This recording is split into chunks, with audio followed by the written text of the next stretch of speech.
Okay. Today we have Mark Thomas, who is one of our more accomplished randonneurs. Mark has been head of Randonneers USA, head of Seattle International Randonneurs, and the president of Les Randonneurs Mondiaux. He has completed 86 Grand Randonnees around the world with 7 PBPs to his credit. Mark has ridden PBP both fast and slow. In 2015, he achieved a Charly Miller time of 54 hours and 49 minutes. 4 years later, he followed that up with an Adrian time of 89 hours and 25 minutes. Mark, it's a pleasure to have you. Thank you so much for joining. Oh, great. Thanks for having me. Cool. Okay, I always start with this first question then, right? Uh, what does completing PBP mean to you? Well, you've done it, so I think you have some idea. It's hard to explain to people, but participating in PBP's always been for me kind of a joyful experience. You got all these like-minded cyclists from around the world, different cycling cultures, different countries, different walks of life, but together for kind of a common purpose, which is pretty special. And that kind of the history of the event, you've got more than a century of Brest Paris, and you've got the support and participation of all the people around. So I think the whole experience is kind of pretty cool. And then finishing is really special. I mean, for me, it's always been kind of pure elation at the finish, from a, from 10, 20K out all the way into crossing the finish line. It's just super happy. I mean, because you've gotten through all of the challenges and you've kind of become part of the history and experience, and it's all just great. And I don't think I really knew back in '99 when I first did it how important randonneuring would become to me, as Yeah. your introduction suggested. Um, but I knew that it was a really great feeling. It just felt so good to be at the finish. I'd gone there with some friends. We finished together, and it was just great. And then just talking about it that Yeah. day, that afternoon, that evening, the next day, the next day, the next week, the next month, the next couple of years, it just kind of Yeah. keeps it Yeah. alive. So I, for me, it's yeah. just a lot of joy. Yeah. I almost feel sorry for the non-randonneurs in your life because they have to listen to all this stuff, but that's fine. Yeah, Um, they do suffer they do. greatly. So Um, and go so ahead. that I mean the first and the others have been similar in many ways. I mean, I think all of them have been kind of sweet. I mean, they all have different challenges, whether it's the weather or whatever's gone on with me or with my friends or Yeah. whatever. It's always different, but it's always kind of the same at the end. You've kind of gotten through that and you feel that same accomplishment, that same part of being something big. It doesn't get old, really. And Mark, was that first one particularly special, or it sounds like you've always had a special experience with each subsequent one as well? I think it was, in retrospect, it was more special, I think, than maybe it was at the time, in the sense that now that I have all this history with it, it was my first. That's sort of magical. But at the time, it was just, hey, I did this cool thing. I'm pretty excited about it. Yeah. So I And don't think from it's been, I don't think it was more special than other finishes, just different, just great. yeah, and I know that this has PBP in the title, but I want to ask you about those other Grand Randonnees that you did, right? How do they compare? Are they as special? Are they different? How does that? They are different. I think the closest to PBP would probably be London, Edinburgh, London, because it's pretty big. It has, I think, in the last couple of runnings, maybe 1,000 or more participants from all over the place. Most of them, honestly, have a handful or, no more than a couple dozen participants. But I like them in part. I think it's because I do something familiar, but I do it in a lot of different places. And so there's Yeah. something kind of magical about that combination. You see a whole new place, meet all new people, but kind of doing the thing that you kind of know and do. So And I have you ever? guess PvP is more special because of all that it means, but each one is special in different ways. And those 86 Grand Randonnees, I'm not even saying the word right. Um, Don't worry, I won't correct your French. thank you. Trust me. We'll fix it in post. Don't worry about it. But like, have other people done that many? Like that must be closing in on. I can't believe many other people have done 86. No, it's just me. It really Yeah. is it? Yeah. Oh wow. I think people have done more than 40 or 50. I think Hamid Akbarian recently finished his 50th from the DC area. Dave Thompson from Florida and Canada just finished his 60th. Wow. Ken Bonner, who is a legend from Vancouver, Yeah. Canada, did 57. Yeah. And then there's me, kind of an outlier. So, Mark, I've done two. Do you think there's time for me to catch up, or? I'm sure there is. Thank you. Yeah. That's very encouraging. Retiring helps. I Okay. don't know if All you've right. done that, but it No, helps. not yet. Okay. So next question. Let's go back to the start. Tell me about your background in cycling. Why do you ride, etc. Well, that's a mystery. Well, I guess I've ridden on and off since I was a little kid, since I got my first bicycle. Yeah. But there was probably more off than on between, say, college and the time I moved out to Seattle. I moved out here in 1995. And I'd periodically would take it up and then it would go. But when I got out here, I started riding pretty regularly. I commuted to work on my bicycle and most days, and I just started riding longer distances for fun, and it sort of stuck then. So for the last, whatever that is, 30 years, And where did you grow up, Mark? I grew up in Lynchburg, Virginia. Okay.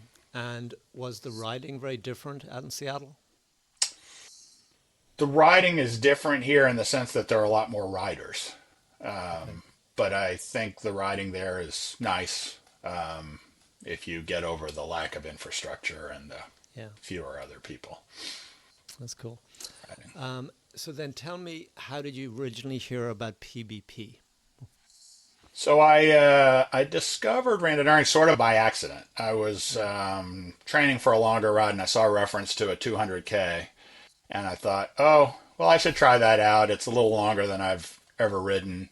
Yeah. Um, I think it was a little longer than I've ever ridden. Anyway, I came out and I did the 200K and I met some people and it finished at somebody's house, which I think was really cool because I basically sat there and I met the people that had already come in that were faster than me. I was there for a while, met the people that came in after me, and just discovered kind of just a really nice community about this. And they started talking about other events and maybe I should come and do a longer one. And each one seemed kind of daunting. Yeah.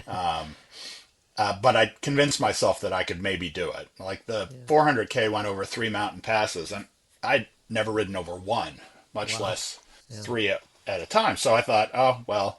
So over the weeks before that, I went out and I tried each one. I thought, well, I'll find out. So so I did that, and then kept coming back for the longer ones. And this was '98, so it was the year before PBP. And I guess partway through that, we started to hear people talking about it because Seattle was formed because people didn't want to have to travel to qualify. So it was formed in 1995 for people going to PBP in 1995, and so there was a buzz that you just couldn't help but kind of get, and Yeah. I guess it caught me and my friends, just Cool. kind of got And us. how old were you at your first one? Were you still in your I was 30s, 38, maybe? Okay, 38. 30. Yeah, Which is on the young side, which helps, it was. Cool. And then how did you kind of begin to formulate a strategy? How did you learn about it? That kind of thing. I guess I'm not sure we really had a strategy. I did have a Okay. group of friends, and my wife and a couple other spouses and three little kids all agreed to bundle up into a van and try to follow us around. And then we had there was a travel agent at the time who specialized in PBP trips, and we hooked up with him, and he booked us a room in Ludiac for 2 nights. So to the extent we had a strategy, it was ride to Ludiac, Wow. sleep, ride to Brest and back, sleep, and then ride in, Wow. and try to stay together. Yeah. We had a group of about five of us that had done just a lot of the rides together, and we just thought, well, we'll just do it together and see how it goes. And I would imagine back in 1999, there weren't many Americans there. It was much more European. Is that correct?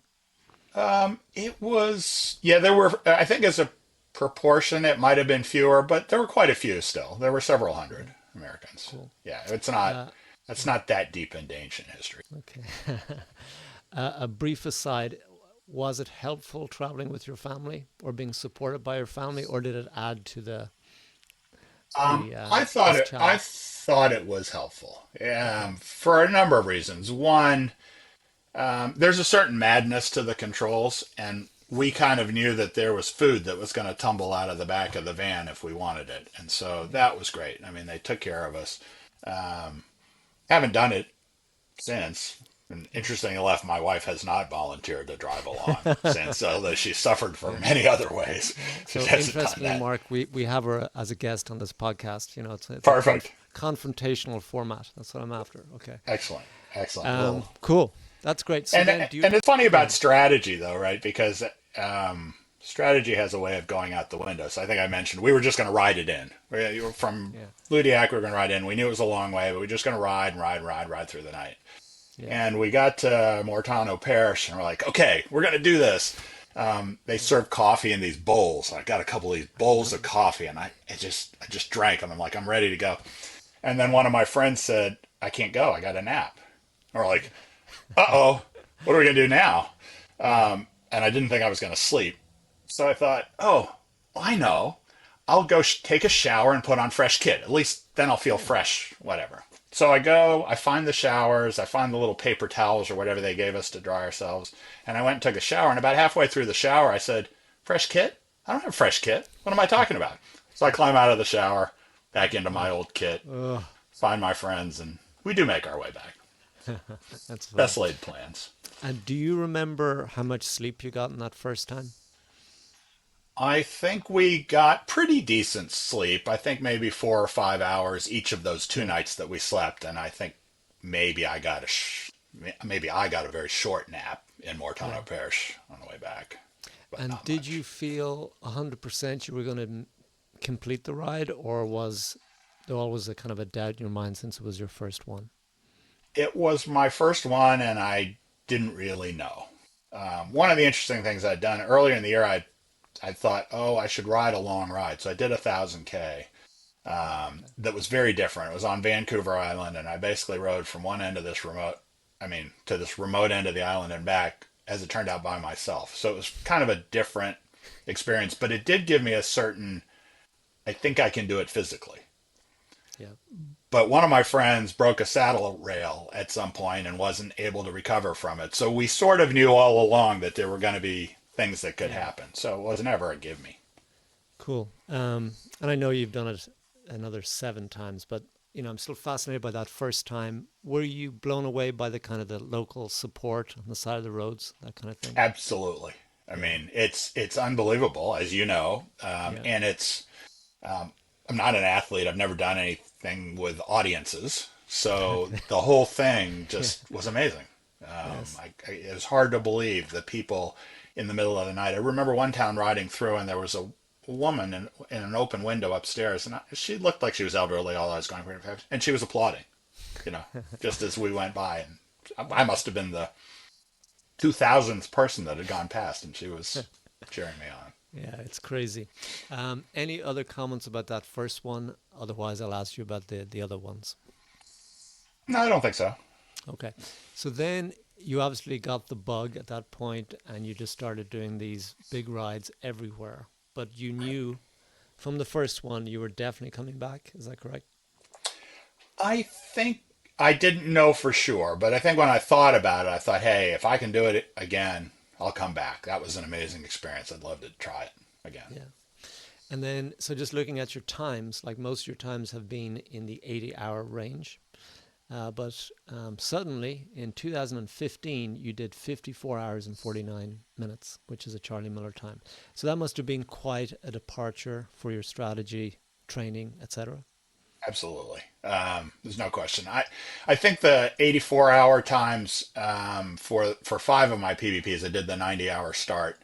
And if you plan to sleep twice and maybe a nap or another sleep, between Ludiac and and Paris on the way back, that's going to be your finish time. I mean, Yeah. it's roughly going to fall in that area because of the time you chose. So the approaches each of those times was not very different. Um, in 2015, I had done a bunch of riding, and with a couple of friends, we did this pack tours fast cross country tour. So we rode across the country in 18 days. Wow. And on that ride, one of my friends here, Bob Rudvik, said, we could do Charlie Miller. And he had done it in 2011. And I said, nah, I don't think so. He says, no, let's talk about it. I said, you know what? You can talk to me about it when we cross the Mississippi.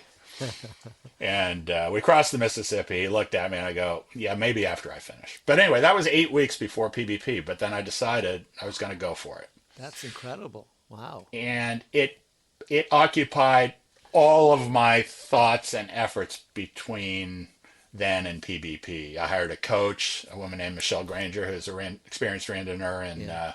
and long distance cyclist in Colorado. She said, "This is an insane project. You're asking me to get you ready to do this in 8 weeks." No, but she agreed. And we got somebody to provide support for us. Bob and I were going to have a friend provide support along the way, so we were supported at all of the controls. And I trained very, very differently. I rode much less and thought a lot about sleep and rest and both how it would work on preparing for the event directly and just kind of tapering to it. There was just a lot of very different from Mark just rides a lot approach to training.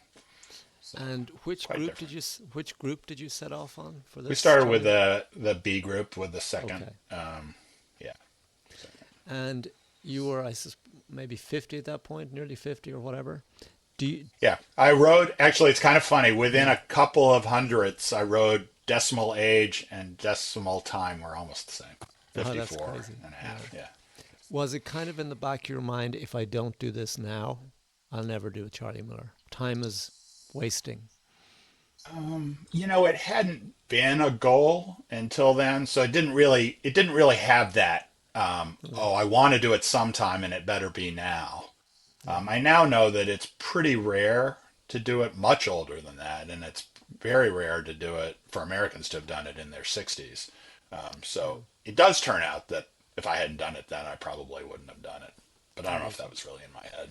So then tell me about the actual Charlie Miller itself, the Charlie Miller ride. So it started out great. We were just killing it out of the start, Yeah. with a big group of people. But unfortunately, that group of people took my buddy out as a casualty. There was a crash, and he went down, and he ended up finishing in 70 plus hours. But Okay. he couldn't keep going. He realized at the pace we were going. So I basically had our custom support people helping just me, which was kind of nice. And I had this plan, and it was a plan that was, I guess, a little more conservative than how I ended up riding. So I was always a little bit ahead of my plan, which kind of kept my head in the game, and it was really fun. I have Okay. to Wow. admit, it was Yeah. just super fun. I didn't really get sleepy, and it just felt good that everything was kind of working the way it was supposed to. It was kind of a surprise to me. I kind of expected all these things to Yeah. go wrong, and instead they Yeah. didn't. And I was just like, oh, this is awesome. I'm having so much fun. That's great. And do you feel just incredible urgency? I would think when you just do that Charlie Miller. I was very, very efficient with the help of support at controls.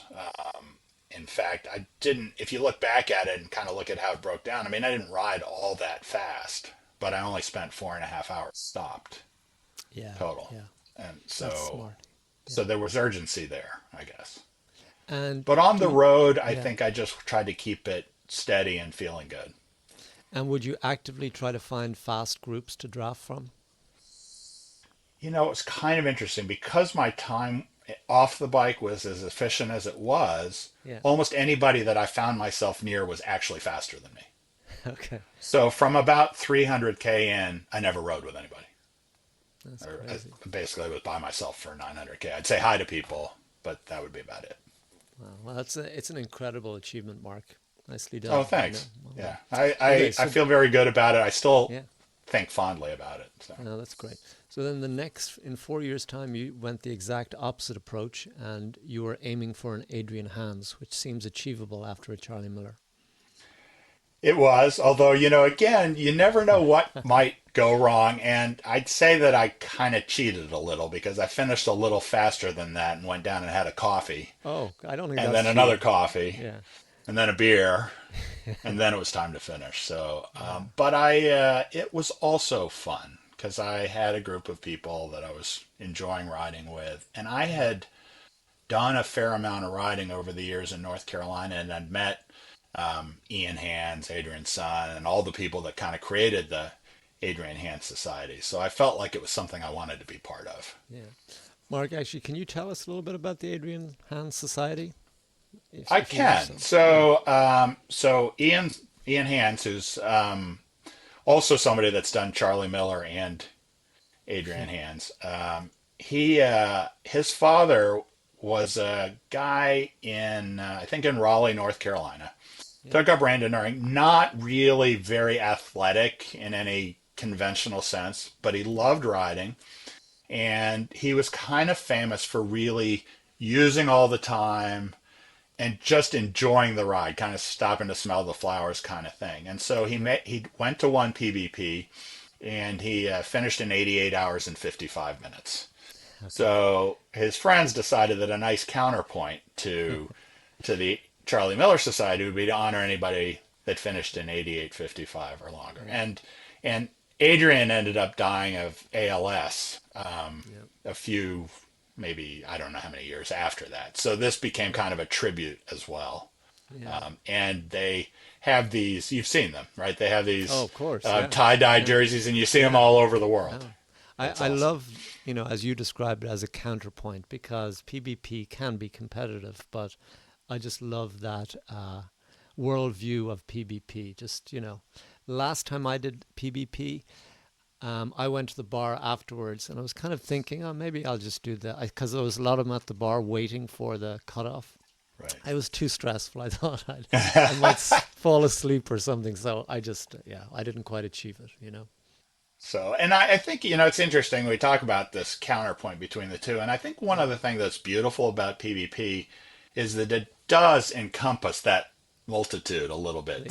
We Yeah. know there are people up front trying to be first, Yeah. and it's kind of okay because that's Completely. their experience. And other That's people exactly. are Yeah. stopping, riding just as fast, Yeah. but stopping to meet all the locals or Yeah. just absorb as And much of it you, as they you, can. Mark, embody all those differences in one human, which is great. Okay. You've done it all. That's good. Thanks.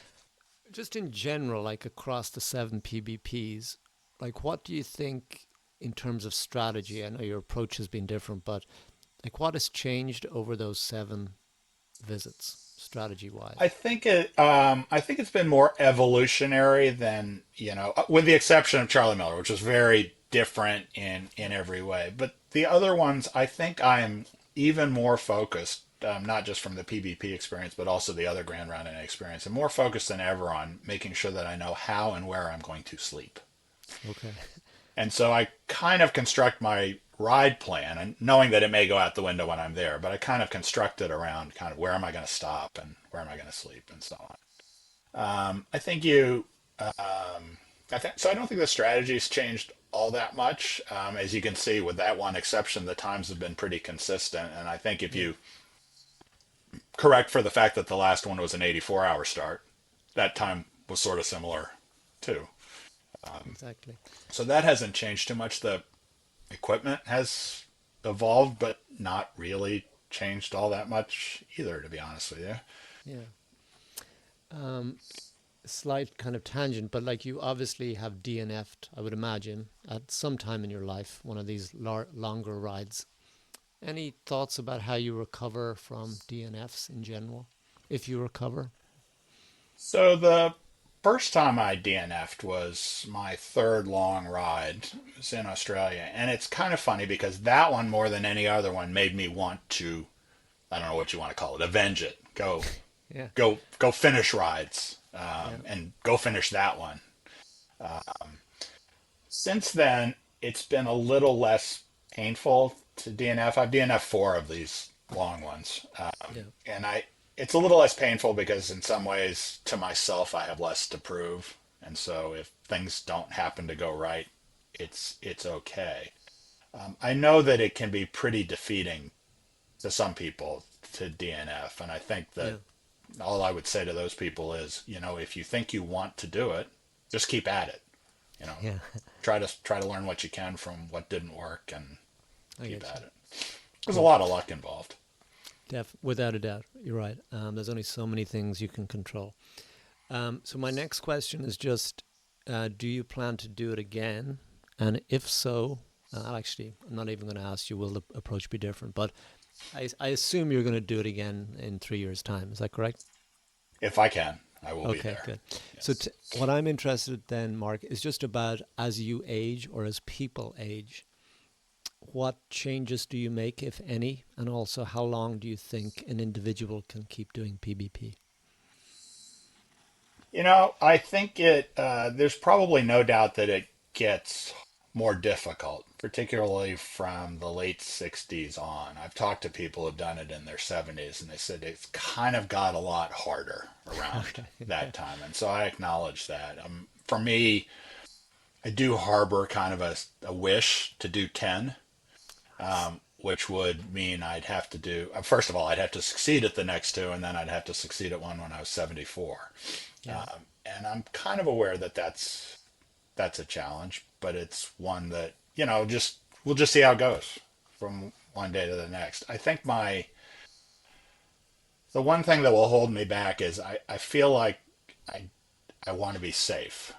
And so I want to be strong enough that I can get some sleep because I feel that that's a big impact Yeah. on personal safety. And so at some Completely. point I'll go, I don't think I can do this safely, and I'll Yeah. stop. I'm thinking for your 10th one, Mark, we're going to try to get the minivan back on the road, get the family back, okay? All grown up, right? That would be fun, wouldn't it? Now, that would be a Excellent. photograph. Yeah, there you go. Yeah, that's cool. Okay. All right. Before I ask you three tips, any final comments, anything else that we might have missed that you think we should have talked about? I don't think so. Okay. Yeah, that's Cool. it's been great. I love doing it.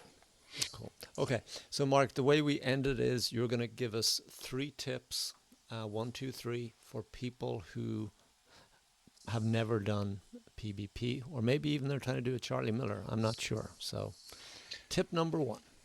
So I think tip number one, and I've kind of alluded to this a couple of times, but I think people should focus on sleep. And I think it's both in how they plan to do the ride and then how they execute the ride. And I watch riders, and you probably see too, they obsess about their equipment and the rake of their fork and the Yeah. battery life of their GPSs, and equipment rarely causes PBPs to go bad. Of course, it does happen, but lack of sleep causes lots of PBPs to go bad. So I think, and it's not easy to sleep on PBP. So I think it bears a lot of thinking in advance about how you're going to do it, where you're going to do it, and then while riding it, I kind of try to keep in mind during the day the time I'm spending doing this, while maybe worthwhile, is possibly time I'm not sleeping. Try to balance that as I keep going, keeping in mind as I go that sleep is important to the enjoyment of the event and the success of the event. So I think that's my number one thing that I think not everybody thinks about, but the importance of sleep on PvP. Cool. I guess the second one, I would say think in advance about how to deal with low points, because low points will come for one reason or another. And of course, when they come with a sort of lack of brain function. Yeah. So you don't sort through it very well then. So it's kind of helpful, I think, to have some thoughts about what you're going to do when you feel like crap. Um, Simple stuff like maybe you need to eat, maybe you need to drink, maybe you need to get off the bike and walk around and change things. But to have kind of a menu in advance of what you might try, Yeah. I think is pretty helpful because you're not going to think of it well at the time. And also, if you kind of surround yourself with other people, you have the chance to have them encourage you to do something different. Like, hey, Mark, it doesn't seem like you're eating. Is that why you're so grumpy? Yeah. That kind of thing. So I Yeah. think thinking about low points in advance and seeing how you reacted to them on other rides, I think is super helpful. Cool. I guess the third one is have fun. I mean, remember this is fun. It's like riding a bike as a kid. You're part of something big. You have a chance to meet a lot of people. Do it. Meet these people from all over the world. Take cookies from a kid by the side of the road and really just have fun and enjoy the thing. Cool. Mark, excellent tips. Thank you so much. It's been a pleasure to hear from all your experiences. I really enjoyed meeting you. Okay. Yeah, thanks.